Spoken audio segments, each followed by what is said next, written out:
आगे हमारा next topic क्या है? Comparison of numbers. Comparison of numbers, ठीक है। अच्छा, ओके। तो नंबर्स में कंपैरिजन की बात जब भी होगी तो पहले तो दो नंबर्स में या तीन नंबर्स कितने भी हो, कंपैरिजन की बात जब भी होगी तो उसके कुछ रूल्स हैं, वो हम देखेंगे। और बात ये है कि तीन साइन से हम कंपैरिजन को डिनोट करते हैं। मींस एक ये साइन हो गया, एक ये साइन हो गया और एक ये साइन हो गया। Means greater than, equal to और लेस देन। तीन साइन दो नंबर्स के बीच में जब भी कंपैरिजन होगा, कंपैरिजन में हमारे पास टोटल तीन साइन आते हैं, ठीक है, दो नंबर्स के बीच में। अच्छा, जैसे ए और बी हमारे पास अगर दो नंबर्स हैं ए और बी, तो ए ग्रेटर देन बी हो सकता है, ए इक्वल टू बी हो सकता है, या ए लेस देन बी हो सकता है। ये तीन केस अराइज होता है। अब आप कैसे समझोगे? अब जैसे ये देखो मगरमच्छ बना हुआ है, आपको दिख रहा है ये क्या है? मगरमच्छ। ये दांत है इसके, देखो ये दांत निकले हुए हैं नुकीले से, ये ना इसके दांत निकले हुए हैं, बहुत नुकीले दांत हैं, ठीक है। ये मैंने अपने पीछे तालाब में, खेत में पाला है, ठीक है, ठीक है, राजा भैया की तरह, राजा भैया के तालाब में मगरमच्छ, ऐसा माना जाता है ना। चलो ठीक है। तो अब ये क्या है, जैसे एक कहानी से मैं आपको ये समझाऊं कि मान लो पानी किसी तालाब में दो जानवर गए पानी पीने, ठीक है। मान लो एक हिरन गया पानी पीने, जेब्रा गया, ठीक है, एक घोड़ा गया पानी पीने, ठीक है, हिरन गया और एक घोड़ा गया।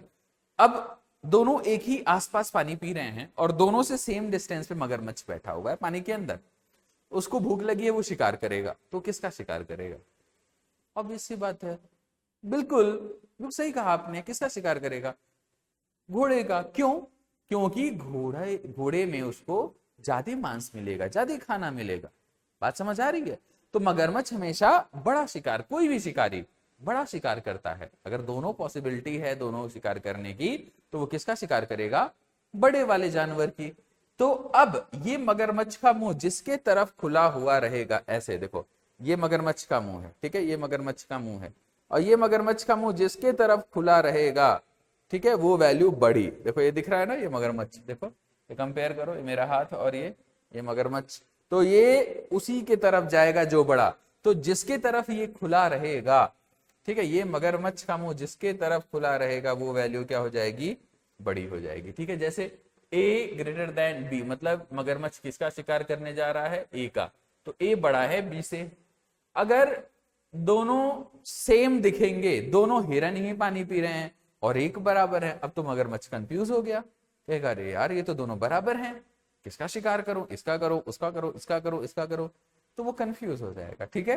तो अगर बराबर है मीन्स दोनों इक्वल हैं, और अगर मगरमच्छ का मुंह उल्टे डायरेक्शन में है, यानी बी की तरफ है, तो B will be greater than A, या इसको और कैसे पढ़ते हैं?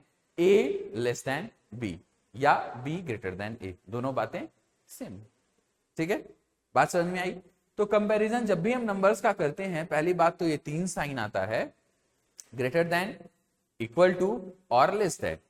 और जब भी हम कंपैरिजन करेंगे दो नंबर्स के बीच में, तो कुछ रूल्स हैं, कुछ रूल हैं। सबसे पहला रूल क्या है कि हम देखेंगे, सबसे पहला रूल क्या है कि हम नंबर ऑफ डिजिट्स देखेंगे, ठीक है, नंबर ऑफ डिजिट्स। जैसे मैं अगर यहां बताऊं, नंबर ऑफ डिजिट्स, पहला रूल है किसी भी नंबर ऑफ डिजिट्स। अगर नंबर ऑफ डिजिट्स चेक करना है दोनों नंबर्स के, अगर दो नंबर्स के बीच में आपको कंपेयर करना है, तो सबसे पहले आप नंबर ऑफ डिजिट्स चेक करो।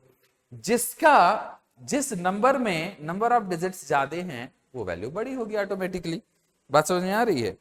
जिस भी नंबर में नंबर ऑफ डिजिट्स ज्यादा है, वो वैल्यू बड़ी होगी, सिंपल सी बात है, ठीक है। लेकिन अगर नंबर ऑफ डिजिट्स दोनों में बराबर हो गई, अगर नंबर ऑफ डिजिट्स दोनों में बराबर हो गई, तो फिर अगली कहानी कैसे बनती है? आप लेफ्ट मोस्ट डिजिट से कंपेयर करना शुरू करोगे। अब अगर पहली डिजिट अगर देखोगे, कंपेयर करोगे, जिसका पहला डिजिट बड़ा, वही वैल्यू बड़ी हो जाएगी। लेकिन अगर पहला डिजिट बराबर हो गया, तो दूसरा डिजिट चेक करेंगे, जिसका दूसरा डिजिट बड़ा, वो वैल्यू बड़ी हो जाएगी। अगर वो भी बराबर हो गया, तो तीसरा चेक करेंगे, फिर चौथा। तो ऐसे हम चेक करते चले जाएंगे। बात समझ में आई? तो सबसे पहले तो आप क्राइटेरिया ये है कि आप देखोगे number of digits. Number of digits अगर किसी में ज्यादा हैं तो वो वैल्यू ऑब्वियस सी बात है सबसे बड़ी होगी, और अगर डिजिट्स नंबर ऑफ डिजिट्स बराबर हैं तो फिर आप चेक करोगे कैसे, लेफ्ट मोस्ट से डिजिट्स को चेक करते चलोगे। जिस प्लेस पे डिजिट्स वैरी करेंगे और जो वैल्यू बड़ी होगी वही नंबर बड़ा हो जाएगा। बात समझ में आई? तो ये क्या है, ये है कंपैरिजन ऑफ नंबर्स। ठीक है, कुछ क्वेश्चन से मैं आपको समझाता हूं। ठीक है, जैसे देखो विच इज ग्रेटर, दो नंबर यहाँ पे लिखे हुए हैं, ये अलग अलग नंबर नहीं है, कॉमा में लिखा हुआ है। ठीक है, ये एक नंबर ये है और एक नंबर ये है। ठीक है, आप ध्यान से देखो, हमारे पास दो नंबर्स हैं 75382547459789। अब नंबर ऑफ डिजिट्स अगर आप देखोगे तो नंबर ऑफ डिजिट्स इसमें भी कितने हैं, 2 2 4 3 7 7, और इसमें भी कितने हैं 7। तो नंबर ऑफ डिजिट्स के बेसिस पे तो आप बता नहीं सकते कि कौन सा बड़ा है। फिर आप क्या करोगे, सबसे पहले इनमें चेक करना शुरू करोगे लेफ्ट मोस्ट से, ये 7 ये भी 7, तो दोनों बराबर हो गए। तो अब आगे की तरफ देखना पड़ेगा, अगली डिजिट में ये 5 है, अगली डिजिट में ये 5 है और ये क्या है 4। तो as we know that 5 is greater than 4, this implies 7538254 will be greater than 7459789। ये बात समझ में आई? बहुत बेसिक सा क्वेश्चन था, बहुत आसान सा क्वेश्चन था। तो जिस डिजिट पे जो डिजिट बड़ी हो जाएगी, अगर नंबर ऑफ डिजिट्स इक्वल हैं तो वो नंबर भी बड़ा हो जाएगा। ठीक है, बात समझ में आई? ओके, ठीक है, नेक्स्ट क्वेश्चन की बात करते हैं। Arrange the following numbers in ascending and descending order. ठीक है, तो हमारे पास अब पहले तो कंपैरिजन के क्वेश्चन आते हैं कि डायरेक्ट कंपेयर करके बताइए दो नंबर्स के बीच में क्या साइन लगेगा, कौन सा साइन लगेगा। तो आप इजीली बता सकते हो, कौन जो बड़ा है उसके तरफ ग्रेटर का साइन, अगर इक्वल है तो इक्वल का साइन, जो छोटा है तो लेस देन का साइन। तीनों साइन लगाने हैं, आप लगा लोगे। अगर कंपेयर करना हो आप कंपेयर कर लोगे दो नंबर्स में, लेकिन हमें अगर ऑर्डर लिखना हो, आपको चेक करके बताना होगा कि हम असेंडिंग या डिसेंडिंग ऑर्डर में लिखिए। तो हमारे पास दो ऑर्डर है, असेंडिंग और डिसेंडिंग। अब डिसेंडिंग ऑर्डर का क्या मतलब होता है, डिसेंडिंग ऑर्डर मतलब घटते हुए क्रम में, means decreasing order. Descending means इसको और क्या कह सकते हैं, डिक्रीजिंग ऑर्डर। ठीक है, इसको और क्या कह सकते हैं, डिक्रीजिंग ऑर्डर में, मींस इसको और क्या कह सकते हैं, घटते क्रम में। हिंदी में इसको क्या बोलेंगे, घटते क्रम में। मींस सबसे बड़ी वैल्यू, देन छोटी वैल्यू, देन छोटी वैल्यू, देन छोटी वैल्यू, देन सबसे छोटी वैल्यू, इस तरीके से। ठीक है, यानी जब भी हमें डिसेंडिंग ऑर्डर लिखना होगा तो हम सबसे बड़ा वैल्यू पहले लिखेंगे, उसके बाद उससे छोटा, फिर उससे छोटा, फिर उससे छोटा, फिर ऐसे छोटा छोटा लिखते चले जाएंगे। और अगर असेंडिंग ऑर्डर बोलेगा तो सबसे पहले हम सबसे छोटा नंबर लिखेंगे, उसके बाद उससे बड़ा, उसके बाद उससे बड़ा, उसके बाद उससे बड़ा, और फिर ऐसे करते करते सबसे बड़ा नंबर इस ऑर्डर में लिखते चले जाएंगे। अब जैसे यहां पे देखो, पहले तो हम चेक करेंगे नंबर ऑफ डिजिट्स। तो 2 2 4 2 6 1 7, 2 2 4 2 6 1 7, 2 2 4 2 6 1 7, 2 2 4 2 6 2 8, 2 2 4 2 6 2 8। यानी इसमें नंबर ऑफ डिजिट्स 8 हैं, इसमें 8 हैं, इसमें 7 है, इसमें 7 है, इसमें 7। ठीक है, यानी ये दोनों बड़े में पहले नंबर पे आएंगे। अब इन दोनों में कौन सा बड़ा होगा, उसके लिए हम डिजिट चेक करेंगे। तो देखो, ये पहला डिजिट बराबर हो गया, दूसरा डिजिट बराबर हो गया, तीसरा डिजिट बराबर हो गया, चौथा डिजिट बराबर हो गया, पांचवा डिजिट बराबर हो गया, छठा डिजिट में ये बड़ा हो गया और ये छोटा हो गया। That means this number is greater then.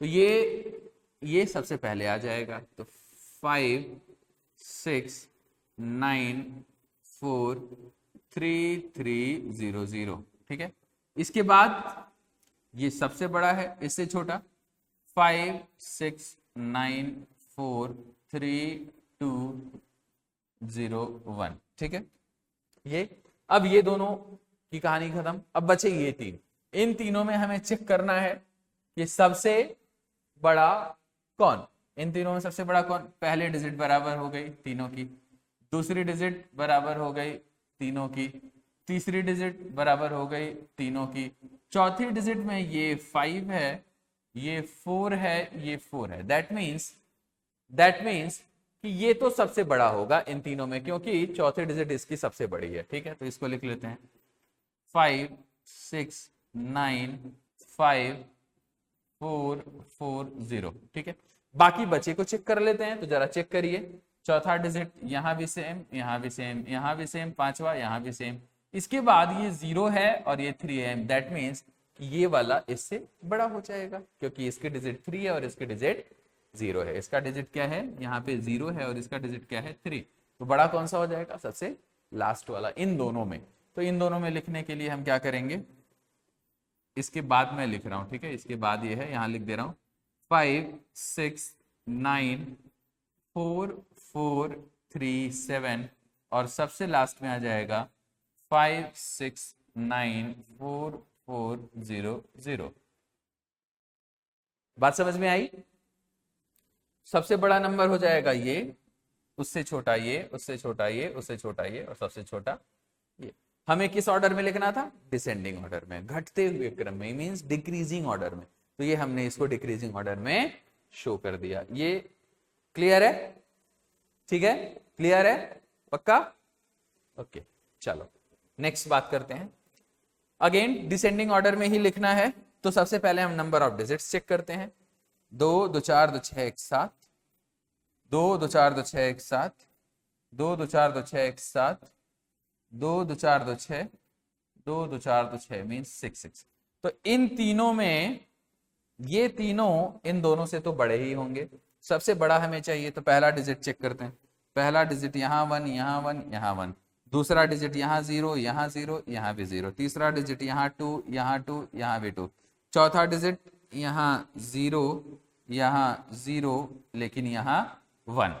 तो जहां पे 1 है वो वैल्यू सबसे बड़ी हो गई। तो लिख लेते हैं ये वैल्यू 1 0 2 1 4 3 0, ये वैल्यू क्या हो गई, सबसे बड़ी हो गई, ये वैल्यू सबसे बड़ी हो गई। अब इन दोनों में ये डिजिट भी सेम हो गई। तो आगे चलते हैं। ये अगली डिजिट यहाँ पे 2 है और यहाँ पे 3 है। 2 और 3 में कौन बड़ा होता है, ऑब्वियस सी बात है 3 बड़ा होता है। तो 3 बड़ा होता है तो ये वैल्यू बड़ी हो गई। दैट मीन्स 1 0 2 0 3 0 8 और इसके बाद आ जाएगा 1 0 2 0 2 1 6। तो अब हमने क्या किया, इन तीनों नंबर्स को डिसेंडिंग ऑर्डर में लिख दिया। इसके बाद बचे ये दोनों नंबर। अब इन दोनों को चेक करते हैं। ये 8, ये 8, ये 9, ये 9, ये 3, ये 3, ये 2 और ये 4। दैट मीन्स सबसे लास्ट में जो डिजिट जो नंबर लिखा हुआ है वो इन दोनों में बड़ा हो गया। ठीक है, तो यहां क्या लिख देंगे 8 9 3 4 2 5 एंड उसके बाद 8 9 3 2 4 5। बात समझ में आ रही है, ठीक है, पक्का। तो ये क्या हो जाएगा, descending order of this question, second question का डिसेंडिंग ऑर्डर। ठीक है, यहां तक समझ में आई बात। अगर इसको एक बार फिर से ध्यान से देख लेना, ठीक है, वो बहुत आसान सी बात है। आप लेफ्ट मोस्ट से डिजिट्स को कंपेयर करते चले जाओ। अगर डिजिट सेम है तो जिस नंबर पे जो डिजिट बड़ी हो जाएगी वो नंबर बड़ा हो जाएगा। ठीक है, सिंपल सी बात है। तो ये डिसेंडिंग ऑर्डर हो गया। ठीक है, चलो एक और क्वेश्चन देखते हैं। अगला क्वेश्चन क्या कह रहा है, Ravish has rupees 78,592 with him. Ravish के पास कितने रुपए थे, 78,592, 78,592 रुपए थे। He placed an order for purchasing 39 radio sets. उसने 39 रेडियो सेट्स का ऑर्डर दिया एट द रेट 1234 ईच, यानी हर एक का रेट कितना था 1234। How much money will remain with him after the purchase. ठीक है, टोटल मनी उसके पास कितने थे। ठीक है, चलो टोटल मनी उसके पास थी कितनी, टोटल मनी रवेश हैव कितना है 78,592, ठीक है। उसने परचेज किया, तो you know that total number of radio जो उसने परचेज किया, परचेज्ड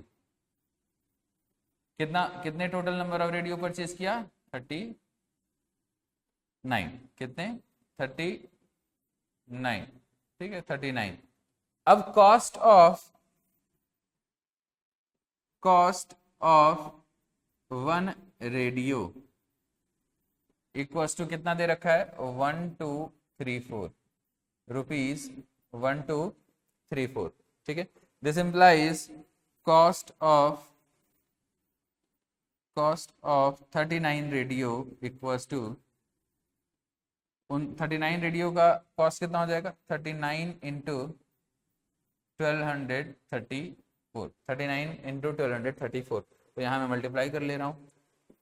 1234 में मल्टीप्लाई करना है 39 का, 9 4 जा 34 को 4 कैरी 3, 9 3 जा 27 एंड 3 30 को 0 कैरी 3, 9 2 जा 18 और 3 21 को 1 कैरी 2, 9 1 जा 1 और 2 11, 3 4 जा 12 को 2 कैरी 1, 3 3 जा 9 और 1 10 को 0 कैरी 1, 3 2 जा 6 और 1 7, 3 1 जा 3, ऐड कर दो 4 2 1 8 4, 48,124, तो कितना आ जाएगा 48,124 रुपीज, ठीक है। इतने रुपए उसको देने पड़े टोटल परचेज में। तो रिमेनिंग अमाउंट क्या हो जाएगा, रिमेनिंग अमाउंट आप इजीली लिख सकते हो, remaining amount equals to 78,592 minus 48,124, subtract कर दो। तो 12 में से ये कैरी लेना पड़ेगा, 12 में से 4 गया 8, 12 में से 4 सब्सट्रैक्ट हुआ 8, यहाँ 8 बचा, 8 में से 2 सब्सट्रैक्ट हुआ 6, यहाँ 5 में से 1 सब्सट्रैक्ट हुआ 4, 8 में से 8 सब्सट्रैक्ट हुआ 0 और 7 में से 4 सब्सट्रैक्ट हुआ 30। तो 30,468 रुपीज अभी भी उसके पास बचे हैं। बाकी पैसे क्यों नहीं है, क्योंकि बाकी पैसे का उसने क्या किया, रेडियो खरीद लिया। बहुत सिंपल सी बात है, ठीक है। तो रिमेनिंग अमाउंट कितना हो जाएगा 30,468। कैसे निकालेंगे, जो हमारे पास टोटल उसके पास रुपया था, टोटल जो उसके पास रुपए थे, ठीक है, उसमें से सब्सट्रैक्ट कर देंगे जितना खर्चा हो गया। खर्चा कितना हुआ, उसने 39 रेडियो सेट खरीदे, हर एक का रेट कितना था 1234, तो हमने 1234 में 39 का मल्टीप्लाई कर दिया, जिससे हमें मिल गया टोटल 39 रेडियो खरीदने के लिए उसको कितने पैसे देने पड़े, ठीक है। अब 39 रेडियो खरीदने के लिए उसको जितने पैसे देने पड़े उतने तो खर्च हो गए, तो जितने बचे कितने, टोटल में से जितने खर्च हो गए, दैट मीन्स 78,592 माइनस 48,124, ठीक है। और वो रिमेनिंग अमाउंट कितना आ गया 30,468 इज द फाइनल आंसर, ठीक है। आसान सा क्वेश्चन था, ठीक है। जस्ट सिंपल पहले आपको मल्टीप्लाई करके कॉस्ट निकालना था और उसके बाद सब्सट्रैक्ट कर देना था, ठीक है। चलिए आगे बात करते हैं, अगला टॉपिक है, नेक्स्ट टॉपिक पे हम आ जाते हैं एस्टिमेशन, ठीक है। नेक्स्ट टॉपिक पे हम आ जाते हैं एस्टिमेशन, ठीक है। पहले तो आप ये जानो कि एस्टिमेशन होता क्या। अब जैसे मैं एक एग्जांपल से आपको समझाऊं, मान लो आपके घर में शादी है, ठीक है। आपके घर में आपके बड़े पापा की लड़की की शादी है या घर में कोई भी शादी है। अब आपके पापा को अरेंज करना है टोटल कितने लोगों का खाना बनवाएं, टोटल कितने लोगों का खाना बनवाएं। तो अब एक बात बताओ, क्या आप फिक्स गिन के चलते हो कि इनके घर से 7 लोग हैं, उस 7 में से 2 लोग नहीं आएंगे, 5 ही आएंगे। इनके घर से 8 लोग हैं तो वहां से 3 ही लोग आने वाले हैं, 5 नहीं आएंगे। तो क्या आप कैलकुलेशन इस तरीके से करते हो? नहीं, आप अप्रॉक्स करते हो। हाँ, बुआ के वहां से इतने लोग हैं तो वहां से 15 लोग आ सकते हैं, ठीक है, या मौसी के वहां से 10 लोग आ सकते हैं। अप्रॉक्स जाते हो आप, क्या करते हो? अप्रॉक्स। यही क्या है? एस्टिमेशन। ये क्या है? एस्टिमेशन। जैसे अगर आपने भंडारा, मान लो आप भंडारा समझते हो, आप प्रसाद बांटना है आपको, ठीक है, तो ऑन एन एवरेज आपको पता है कि एक दिन में मंदिर में कितने लोग आते हैं, तो आप एस्टिमेट बनाते हो, एस्टिमेट करते हो, हाँ लगभग 2000 लोग मंदिर में आ सकते हैं, तो उतने लोगों के लिए कितना मुझे प्रसाद बनाना पड़ेगा कि कम ना पड़े। ये क्या है? एस्टिमेशन। तो ये तो हो गया खाने पीने की चीजों में, बट हम मैथ्स में भी एस्टिमेट करते हैं ताकि हम थोड़ा कैलकुलेशन इजी कर पाए और थोड़ा एक्यूरेट आसपास का डेटा इजिली प्रेडिक्ट कर पाए। क्योंकि एकदम से एग्जैक्ट कैलकुलेशन, हाँ ठीक है, जब आप अप्लाई कर रहे हो कहीं कहीं एग्जैक्ट कैलकुलेशन की जरूरत होती है, कहीं अप्रॉक्स की जरूरत होती है, तो अप्रॉक्स की जहां जरूरत होगी वो किससे होगा? एस्टिमेशन से। ठीक है, बात समझ में आ रही है? जैसे अभी हम देखेंगे एस्टिमेशन जो होता है ना, यूनिट्स प्लेस के बेसिस पे भी होता है, टेंस प्लेस के भी बेसिस पे होता है, 1000 प्लेस के भी बेसिस पे होता है, 10,000 प्लेस के बेसिस पे होता है। तो ये डिपेंड करता है आप किसके बेसिस पे एस्टिमेट करना चाहते हैं। ठीक है, जैसे मान लो अगर एक शादी में 15,729 लोग खाने वाले हैं, तो क्या इसको अप्रॉक्स मैं ये नहीं बोल सकता हूं कि लगभग 16,000 लोगों का खाना बनना है, लगभग 16,000 लोगों का खाना बनना है, तो क्या हो गया? एस्टिमेशन हो गया, ये एस्टिमेशन हो गया। ठीक है, हमने इसको क्या किया? एस्टिमेट कर दिया। ठीक है, हमने इसको एस्टिमेट कर दिया। ठीक है, चलो अब एस्टिमेशन में जैसे एक एग्जाम्पल है, मतलब राउंड लेते हैं हम, राउंड फिगर में लेते हैं। जैसे मान लो हमारे पास एक डेटा है, मैं इसको यहां लिख दे रहा हूं 68 प्लस 51। अब 68 प्लस 51 आप इसको अप्रोक्सीमेट ले सकते हो। कैसे? मैं 68 को क्या मान ले रहा हूं? 70 मान ले रहा हूं, और 51 को 50 मान ले रहा हूं। तो ये डेटा कितना आएगा? ये डेटा आएगा 130, और ये डेटा कितना आएगा? 129। तो ये लगभग सेम ही तो है, ये लगभग सेम है, हाँ एग्जैक्ट नहीं है बट अप्रोक्सीमेटली सेम है। तो यही क्या है? Estimation, estimation of a sum by rounding. ठीक है, जैसे मान लो 68 प्लस 51 हो गया। ठीक है, ये 120, 130 नहीं, 7 5 12 होता है 120, ये 119 आ जाएगा। ठीक है, ये 119 आ जाएगा। ठीक, ओके। अब जैसे मान लो 314 प्लस 475 लिखा हुआ है। अब 314 को मैं अप्रॉक्स क्या लिख दूंगा? 300, और 475 को मैं 500 लिख दूंगा, तो अप्रॉक्सीमेट ये क्या हो जाएगा? 800। इसकी जरूरत क्यों पड़ती है? जरूरत पड़ती है क्विक कैलकुलेशन के लिए। ठीक है, क्विक कैलकुलेशन के लिए इसकी जरूरत हमें पड़ती है। ठीक है, इसकी जरूरत हमें क्विक कैलकुलेशन के लिए पड़ती है। अब सबसे पहले हम देखते हैं एस्टिमेशन ऑफ और rounding of numbers to the nearest 10। ठीक है, एस्टिमेशन और rounding of the numbers to the nearest 10। ठीक है, सबसे पहले मैं आपको नियरेस्ट 10 में एस्टिमेट करना सिखाता हूं या राउंड ऑफ करना सिखाता हूं। इसके लिए क्या करोगे आप? जैसे दो रूल है, मतलब प्रोसेस है कि if units place digit is, ठीक है, if units place digit is less than 5, if units place digit is less than 5, तो आप क्या करोगे? अगर units place digit less than 5 है, जैसे मान लो फॉर एग्जांपल 14 है, 13 है, 12 है, ठीक है, 11 है, ठीक है, ये कुछ भी ऐसा है, तो आप क्या करोगे? इसको आप नियरेस्ट 10, यानी अगर 5 से छोटा है तो इसको ना आप जो यूनिट्स प्लेस डिजिट है उसको 0 कर दोगे। जैसे ये हो जाएगा 10, ये हो जाएगा 10, ये हो जाएगा 10, ये हो जाएगा 10। बात समझ में आ रही है? बात समझ में आ रही है? जैसे नियरेस्ट 10 में, अब जैसे मान लो ये जरूरी नहीं है कि 2 ही डिजिट का हो, अगर आपके पास कोई नंबर है 213 और इसको नियरेस्ट 10 में अगर आपको राउंड ऑफ करना है तो आप इसको लिखोगे 210। क्यों? क्योंकि इसका जो यूनिट्स प्लेस डिजिट था वो 5 से छोटा था, तो 5 से अगर छोटा होगा तो उसको डायरेक्टली 0 कर देंगे। अगर 5 से छोटा होगा तो उस यूनिट्स प्लेस को हम क्या कर देंगे? 0 कर देंगे। ठीक है, उस यूनिट्स प्लेस को हम क्या कर देंगे? जीरो कर देंगे। बात समझ में आ रही है? ओके, अब देखो, जैसे ये हो गया पहला केस। अब दूसरा केस क्या है कि अगर if units place digit is 5 or greater than 5,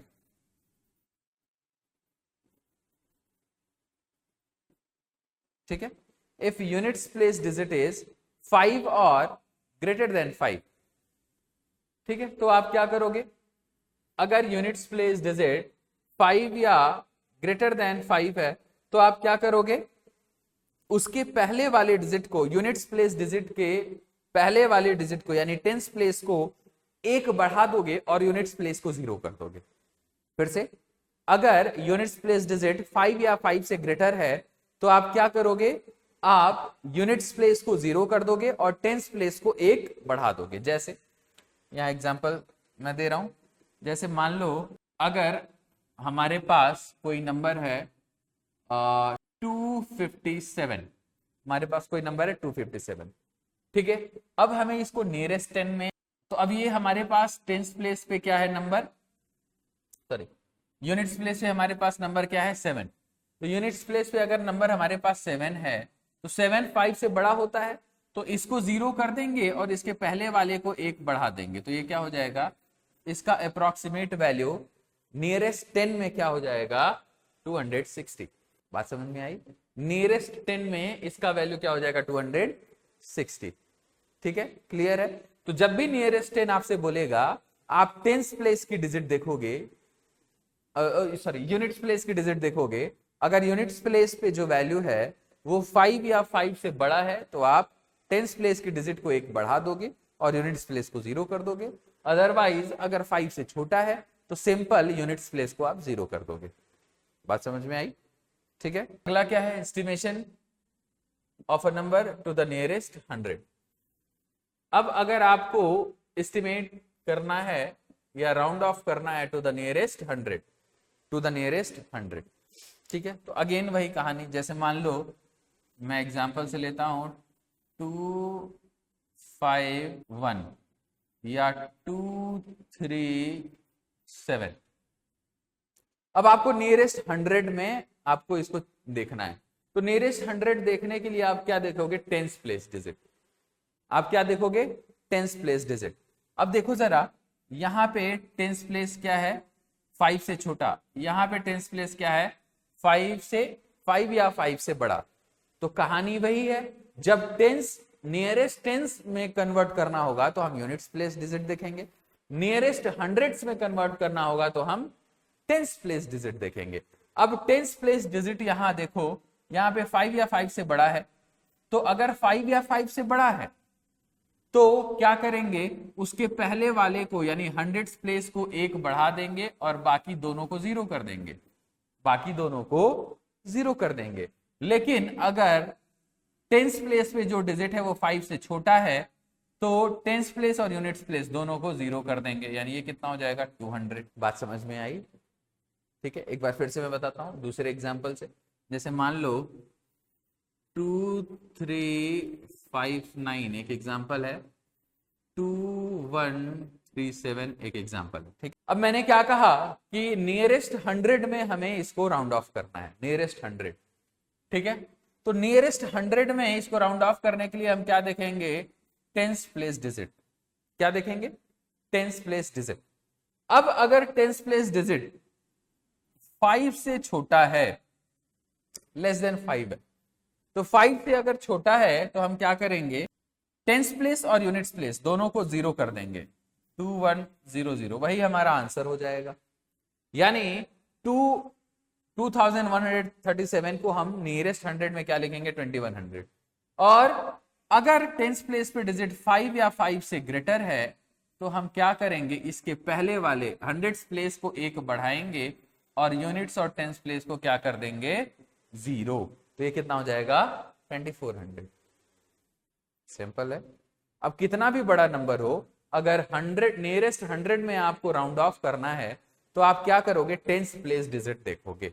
अगर टेंस प्लेस डिजिट 5 या 5 से छोटा है तो आप क्या करोगे, यूनिट्स और टेंस प्लेस को 0 कर दोगे। लेकिन अगर 5 या 5 से बड़ा है टेंस प्लेस डिजिट तो आप क्या करोगे, हंड्रेड्स प्लेस को 1 बढ़ा के और यूनिट्स और टेंस प्लेस को 0 कर दोगे। ठीक है, बात समझ में आई? ओके। अब जैसे ऐसे ही अगर आपको नियरेस्ट 1000 में अगर करना हो तो ऐसे ही मैं अलग से आपको बता दे रहा हूं, नियरेस्ट 1000 में करना है तो नियरेस्ट 1000 में करना है तो ऐसे ही सारा होगा जैसे मैंने अभी ऊपर बताया। अब नियरेस्ट 1000 मतलब जैसे मान लो 3159, ठीक है, 3159 नियरेस्ट 1000। तो नियरेस्ट 1000 के लिए हम क्या देखेंगे, hundreds place digit. Hundreds place digit अगर 5 से छोटा है तो वहां से लेके और बाकी सारे डिजिट्स 0 हो जाएंगे। तो ये कितना हो जाएगा, 3000। यूनिट्स प्लेस, टेंस प्लेस और हंड्रेड्स प्लेस तीनों 0 हो जाएंगे। लेकिन अगर ये डिजिट 3759 होता तो अगर अगेन हम देखते हंड्रेड्स प्लेस ही, लेकिन हंड्रेड्स प्लेस 5 या 5 से बड़ा है तो उसके जस्ट पहले वाले को 1 बढ़ा देना है और बाकी सबको 0 कर देना है, बाकी सबको 0 कर देना है। बहुत सिंपल सी बात है। ठीक है, समझ में आया एस्टिमेशन? तो आप एस्टिमेट कर लोगे इजिली। ठीक है, इजिली आप एस्टिमेट कर लोगे। चलो कुछ क्वेश्चन से हम देखते हैं, आपका कंफ्यूजन और दूर होगा। अब जैसे देखो यहाँ पे क्या है, round off each of the following numbers to the nearest 1000। अब इन सारे नंबर्स को हमें नियरेस्ट 1000 में, ध्यान देना, नियरेस्ट 1000 में हमें क्या करना है, राउंड ऑफ करना है। तो देखो नियरेस्ट 1000 में राउंड ऑफ करने के लिए हमें देखना होता है क्या, कौन से प्लेस की डिजिट हमें देखना होता है, हमें चेक करना होता है हंड्रेड्स प्लेस की डिजिट। अब हंड्रेड्स प्लेस पे यहाँ क्या है, 4। ठीक है, 4 क्या होता है, लेस देन 5 होता है। 4 क्या है, लेस देन 5। तो लेस देन 5 है तो वहां से लेके जितने डिजिट्स हैं सबको क्या कर देंगे, 0। तो ये राउंड ऑफ होके कितना हो जाएगा, 2000। राउंड ऑफ होके कितना हो जाएगा, 2000। बात समझ में आई? अगला देखते हैं, ये क्या है, हंड्रेड्स प्लेस डिजिट जो है वो क्या है, 6। 6 मीन्स ग्रेटर देन 5। तो ग्रेटर देन 5 है तो ग्रेटर देन 5 है तो ये क्या हो जाएगा, उसके जस्ट पहले 1 बढ़ा देंगे। 9 में 1 बढ़ाओ तो कितना हो जाता है, 10 और बाकी 0। तो ये क्या हो जाएगा, 10,000। तो 9600 नियरेस्ट 1000 में कन्वर्ट होके क्या हो जाएगा, 10,000। सेम एज ये देखो यहाँ पे हंड्रेड्स प्लेस डिजिट क्या है, 2 है तो उसके आगे वाले सारे डिजिट्स क्या हो जाएंगे, 0। ये क्या हो जाएगा, 4000। ठीक है, ये क्या हो जाएगा, 4000। बात समझ में आई? अच्छा, यहाँ पे हंड्रेड्स प्लेस डिजिट है 8, 5 से बड़ा है। तो 5 से बड़ा है तो उसके जस्ट पहले वाले को 1 बढ़ा दो, तो 7 में 1 ऐड करो तो क्या हो जाएगा, 8। और उसके आगे वाले सभी को क्या कर दो, 0। उनके आगे वाले सभी नंबर्स को क्या कर दो, 0। सिंपल सी बात है। ठीक है, उसके बाद अगला देखो, अगेन यहाँ पे हंड्रेड्स प्लेस डिजिट क्या है, 5। तो मैंने कहा था या तो 5 हो या तो 5 से बड़ा, दोनों केस में हम क्या करेंगे, उसके जस्ट पहले वाले को 1 बढ़ा दो तो ये हो जाएगा 10 और बाकी 3 0, 10,000। तो ये कितना हो गया, 10,000। तो ये हमारा राउंड ऑफ में सारी वैल्यूज हो गई। 2401 is equal to 2000 round off में, 9600 is equal to 10,000 in the round off to the 1000 nearest 1000। 4278 will be 4000, 7832 will be 8000, 9567 will be 10,000। ठीक है, आसान है, बहुत आसान है। एक बार आप समझ गए तो कोई बहुत टफ टास्क नहीं है। आगे, अच्छा और भी क्वेश्चन है। तो यहाँ पे देखो हंड्रेड्स प्लेस डिजिट क्या है, 0। 0 है, 5 से छोटा है तो सारे डिजिट्स 0 हो जाएंगे। तो ये कितना हो जाएगा, 26,000।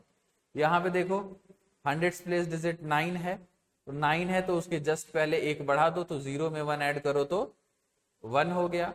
तो ये कितना हो जाएगा, 21,000। बाकी सब 0 हो जाएंगे।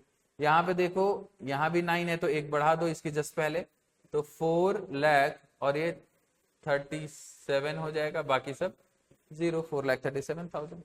ठीक है, आसान सी बात है। ओके, क्लियर है? Estimating sum difference and product and sum difference product and quotient. ठीक है, प्रोडक्ट एंड क्वोशेंट। ओके, चलो आगे चेक करते हैं। अब हमें क्या करना है, एस्टिमेट करना है सम को, डिफरेंस को, प्रोडक्ट को या क्वोशिएंट, ठीक है, या डिवीजन को, ठीक है, ओके।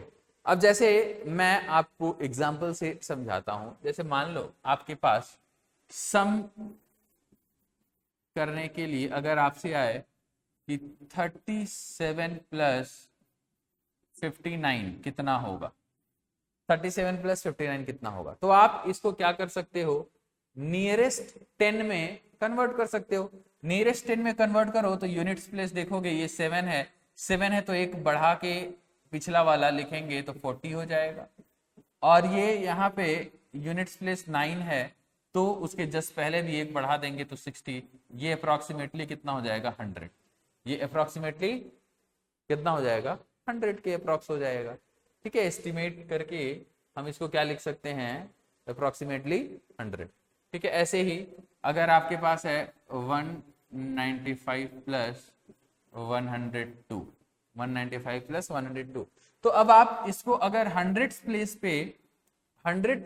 प्लेस तक अगर आप इसको एस्टिमेट करो, राउंड ऑफ करो नियरेस्ट 100 तक, तो 10th प्लेस डिजिट देखना पड़ता है। 10th प्लेस 9 है तो उसके पहले एक बढ़ा के और बाकी को 0 कर दो, प्लस ये 102 है, 10th प्लेस डिजिट 0 है, 0 है मीन्स 5 से छोटा है, तो इन दोनों को 0 करना पड़ेगा, तो ये कितना हो जाएगा, तो ये अप्रोक्सीमेट कितना हो जाएगा, 300। अगर एग्जामिनर में ने आपको कुछ नहीं दिया है तो आप नियरेस्ट 100, अगर 3 डिजिट का है तो नियरेस्ट 100 में कर सकते हो, 2 डिजिट का है तो नियरेस्ट 10 तक कर सकते हो, 4 डिजिट का है तो नियरेस्ट 1000 तक कर सकते हो, ठीक है। लेकिन अगर एग्जामिनर ने कह दिया कि इसको नियरेस्ट 10 तक ही एस्टिमेट करो, ठीक है, और कैलकुलेट करो, तो आप इसको 100 नहीं, फिर आपको इसको क्या लिखते, 190, इसको आप क्या लिखते, सॉरी 200, और इसको क्या लिखते आप, इसको लिखते 100, ठीक है, तो भी ये 300 ही आता, ठीक। चलो ऐसे ही आप डिफरेंस में भी कर लोगे, सेम वही बात है, और प्रोडक्ट में भी बात वही है कि जैसे प्रोडक्ट में अगर मैं कहूं कि 101 इंटू 237, इन दोनों को मल्टीप्लाई करना है, ठीक है, तो नियरेस्ट 100 में 101 क्या हो जाएगा, 100, और इंटू 237 नियरेस्ट 100 में अगर देखें तो ये 10th प्लेस डिजिट 5 से छोटा है, तो ये हो जाएगा 200, यानी ये अप्रोक्सीमेटली कितना हो जाएगा, 20,000, अप्रोक्सीमेटली कितना हो जाएगा, 20,000, ठीक है। तो ऐसे ही आप डिवीजन में भी कर सकते हैं। तो ये क्या है, मल्टीप्लिकेशन, डिवीजन, सम और क्वोशिएंट, यानी डिफरेंस में आपको एस्टिमेशन। अब इसको हम कुछ क्वेश्चन से करते हैं, ठीक है, इसको हम कुछ क्वेश्चन से करते हैं। जैसे देखो पहला क्वेश्चन है, estimate the sum 5290 plus 17986 by estimating the numbers to their nearest. पहला कह रहा है कि इन दोनों को नियरेस्ट 100 में एस्टिमेट करके सॉल्व करिए। तो नियरेस्ट 100 में अगर हम एस्टिमेट करें तो कौन सी डिजिट देखते हैं नियरेस्ट 100 के लिए, आपको पता है नियरेस्ट 100 के लिए हम कौन सा डिजिट देखते हैं, बोलो, नियरेस्ट 100 के लिए हम कौन सी डिजिट देखते हैं, हम देखते हैं 10th प्लेस की डिजिट। तो 10th प्लेस की डिजिट यहाँ पे कितनी है, यहाँ पे है 9, तो 9 मीन्स एक बढ़ाना पड़ेगा, ठीक है, उसके जस्ट पहले वाले को एक बढ़ाना पड़ेगा, तो ये हो जाएगा 5300 प्लस यहाँ 8 है तो उसके जस्ट पहले एक बढ़ाना पड़ेगा, तो 9 1 10, तो 10 को तो 0 लिखेंगे, फिर ये 18, ये कितना हो जाएगा 18,000, तो ये कितना हो जाएगा 23,300, ये आप ऐड कर लेना, कितना आ जाएगा 23,300। ये तब है जब हम इसको एस्टिमेट कर रहे हैं कहां तक, नियरेस्ट 100 में। अब नियरेस्ट 1000 में इसको जरा हम एस्टिमेट करते हैं। नियरेस्ट 1000 में एस्टिमेट करने के लिए हमें इसका 100th प्लेस और इसका भी 100th प्लेस देखना पड़ेगा, ठीक है, बात समझ में आ रही है। तो 100th प्लेस देखने के लिए यहाँ 100th प्लेस क्या है, 2, 100th प्लेस क्या है, 2। 2 क्या होता है, 5 से छोटा, 5 से छोटा है तो इसके बाद के सारे डिजिट्स ये सब क्या हो जाएंगे, 0, तो यानी ये नियरेस्ट 1000 में हम इसको क्या लिख सकते हैं, 5000 प्लस यहाँ पे 100th प्लेस डिजिट क्या है, 9, तो 9 है तो उसके जस्ट पहले एक बढ़ाना पड़ेगा, तो ये कितना हो जाएगा 18, 7 और 7 और 1 8, तो 18 और बाकी सब 0, तो 18,000। अब 18,000 और 5,000 कितना होता है? 23,000। तो जब हम इसको थाउजेंड प्लेस पे एस्टिमेट कर रहे हैं, राउंड ऑफ कर रहे हैं, तो आंसर आ रहा है 23,000। और जब हम इसको हंड्रेड प्लेस पे राउंड ऑफ कर रहे हैं तो इसका आंसर आ रहा है 23,300। बात समझ में आई? 300 का डिफरेंस आ रहा है। ठीक है, क्लियर है? तो इसी क्वेश्चन को हमने हंड्रेड प्लेस के अकॉर्डिंग, नियरेस्ट 100 के अकॉर्डिंग एस्टिमेट किया, और इसी क्वेश्चन को हमने नियरेस्ट 1000 के अकॉर्डिंग भी हमने क्या किया? एस्टिमेट किया। ठीक है, तो ये दो अलग अलग आंसर आएंगे। अगला क्वेश्चन देखते हैं। Estimate the following by rounding off each of the factors to the nearest 1000। इन दोनों में नियरेस्ट 1000 में हमें इसको एस्टिमेट करके और फिर आंसर बताना है। अब देखो, ये नियरेस्ट 1000 में ये 9 है, 100 प्लेस पे 9 है। 9 मीन्स 5 से बड़ा, तो उसके जस्ट पहले एक बढ़ाना पड़ेगा और बाकी सब 0, तो ये कितना हो जाएगा? 13,000। प्लस यहां पे भी 5 से बड़ा है, तो उसके जस्ट पहले एक बढ़ाना पड़ेगा और बाकी सब 0, 3,000। 13 और 3 कितना होता है? 16,000। तो ये आंसर कितना हो जाएगा? 16,000। नियरेस्ट 1000 में अगर हम इसको एस्टिमेट करें या राउंड ऑफ करें। अब यहां देखो, 100 प्लेस पे 2 है, 5 से छोटा है, तो ये कितना हो जाएगा? 28,000 हो जाएगा। क्यों? कुछ बढ़ेगा नहीं, और यहां से सारी वैल्यू 0 हो जाएंगे। यहां भी 5 से छोटी वैल्यू है, तो ये तीनों 0 हो जाएंगे और ये 21 ही रहेगा, -21,000। तो ये कितना आ जाएगा? ये अप्रोक्सीमेटली आ जाएगा 7,000। ठीक है, आप सब्सट्रैक्ट करोगे तो अप्रोक्सीमेटली कितना आ जाएगा? 7,000 आ जाएगा। ठीक है, परेशान नहीं होना है। इस क्लास में मैं आपको बिल्कुल बेसिक से बता रहा हूं, बहुत डिटेल में बता रहा हूं। आपको कुछ नहीं आता तो भी कोई प्रॉब्लम नहीं है, आप बिल्कुल आराम से मेरे लेक्चर्स सुनते रहिए। क्वेश्चंस घर पे खुद से प्रैक्टिस करिए, जो आपको बुकलेट मिली हुई है। ठीक है, जैसे जैसे टॉपिक्स कवर होते जा रहे हैं, उन पे बेस्ड जो भी क्वेश्चन है आप लगाते रहिए। ठीक, और जो भी क्वेश्चन मैं कर रहा हूं यहाँ पे, वो आप पहले खुद से ट्राई करिए, नहीं होता है फिर देखिए। ठीक है, चलो आगे चलते हैं। घबराना नहीं है, मैं एक एक चीज बताऊंगा, एक एक चीज 10-10 बार बताऊंगा, नहीं आएगा तो। ठीक है, निश्चिंत रहिए। ओके, तो यहाँ पे एस्टिमेट हमने देखा, हमने अप्रोक्सीमेट राउंड ऑफ किया, तो हमें वैल्यू 7,000 मिली, यहाँ पे 16,000 मिली। ठीक है, ओके, चलो आगे चलते हैं। आगे एक और अच्छा सा टॉपिक है हमारे पास, यूजिंग ब्रैकेट्स। एक और अच्छा सा टॉपिक है यूजिंग ब्रैकेट्स।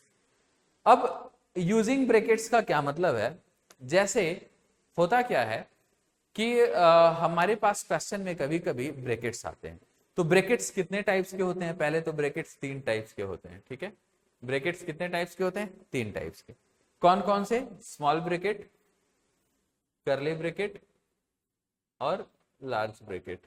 स्मॉल, करली और लार्ज ब्रैकेट। ठीक है, तो अब देखो यहां लिखा भी है, कॉमन ब्रैकेट या स्मॉल ब्रैकेट भी इसको बोलते हैं, पैरेंथेसिस भी बोलते हैं, या ब्रेसेस बोलते हैं इसको, या करली ब्रैकेट भी बोलते हैं, और इसको ब्रैकेट्स बोलते हैं, या स्क्वायर ब्रैकेट भी बोलते हैं, बॉक्स ब्रैकेट बोलते हैं, लार्ज ब्रैकेट भी बोलते हैं।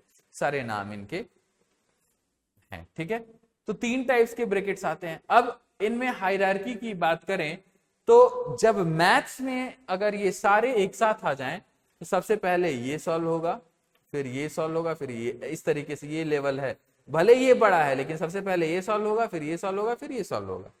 ठीक है, ओपन करना, बॉडमास आप जानते ही हो। ठीक है, अब कहीं कहीं क्वेश्चन में ब्रैकेट्स आ जाते हैं, तो जैसे मान लो एग्जांपल से देखते हैं, simplify each of the following expressions. जैसे आया 8 × 7 + 3, बहुत सिंपल सी बात है। 7 + 3 को हम क्या लिख सकते हैं? 10। 10 × 8 क्या होता है? 80। ये क्या होता है? 80। आंसर हो गया। अब यहाँ पे 7 - 2 कितना होता है? 5 × 12 + 8 कितना होता है? 20। तो 5 × 20 कितना होता है? 100। कितना होता है? 100। तो ये आंसर हो जाएगा 100। ठीक है, अब ये क्या है? 23 + 9 × 6 - 3 कितना होता है? 6 - 3 होता है 3 - 20। तो ये कितना हो गया? ये हो गया 23 + 9 × 3 = 27 -20। अब 23 + 27 कितना होता है? 50। 50 - 20 कितना होता है? 30। तो मीन्स पहले हम ब्रैकेट सॉल्व करेंगे और उसके बाद ब्रैकेट को ओपन करने के बाद जो वैल्यू आएगी रिमेनिंग हमारे पास क्वेश्चन में फर्दर जो वैल्यूज हैं उनके साथ वो सॉल्व हो जाएगा। ठीक है, तो ब्रैकेट्स बताने का यही आप एक रीजन था कि ब्रैकेट्स को अगर हमें कहीं यूज करना हो, ठीक है, तो हम कैसे करेंगे। अब जैसे मान लो कहीं ऐसे भी है 5 × 108, 5 × 108, तो इसको हम कैसे लिख सकते हैं? 5 × 100 + 8, ऐसे लिखने से थोड़ा सा ये आसान हो जाएगा। 108 में 5 का मल्टीप्लाई करना थोड़ा टिपिकल था, बट अभी ये आसान हो गया। अब ये क्या हो गया? 500 + 40, तो ये कितना हो गया? 540। मींस इस ब्रैकेट का यूज हम केवल डायरेक्ट सॉल्व करने के लिए ही नहीं करेंगे, हम इस ब्रैकेट का यूज हम और भी कैसे कर सकते हैं? हम अपने क्वेश्चन को सिंप्लीफाई करने के लिए भी कर सकते हैं, शॉर्ट तरीके से सॉल्व करने के लिए भी कर सकते हैं। बात समझ में आ रही है? इसलिए मैंने ये ब्रैकेट आपको बताया। ठीक है।